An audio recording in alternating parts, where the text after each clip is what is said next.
I would like you to recreate each of the two separate triangles before you tell me or write down what two triangles are congruent.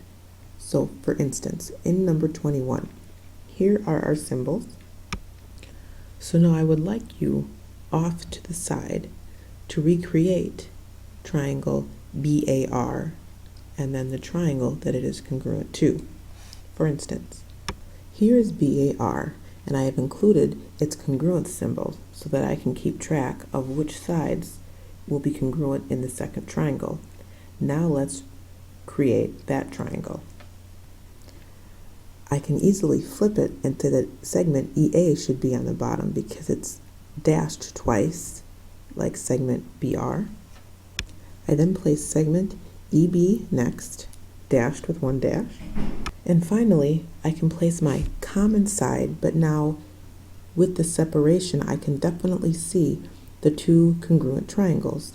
So in my answer, I would say triangle BAR, easily shown, is congruent to triangle ABE. Now you might be saying, I don't need to do this two triangles written out to the side because I can easily see what's going on.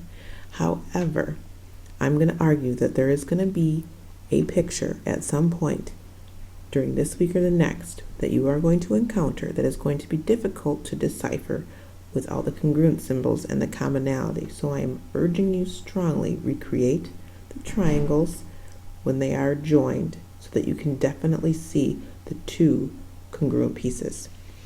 So next I will give you the congruent symbols for 22 and 23. I ask you to complete the congruent statement and draw the two separate congruent triangles. Here are 22 symbols, and here are 23 symbols. Now I've added another symbol to 22, and I want you to remember for 22 and 23 both, if it's not possible after you've recreated the triangle and you cannot use one of the two congruent statements that we learned today, either SSS or SAS, you are allowed to say it is not possible. Now 20 and 8, isn't that lovely that they are completely out of numerical order? 20, I want you to find the missing angles. Again, my urge to you is this.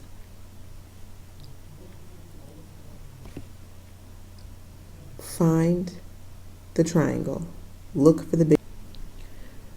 So in 20, I want you to give me all the missing angles, and in 8, I want you to tell me what is wrong with the picture and why it is wrong, stating the correct theorem or definition or where you're getting your answer from.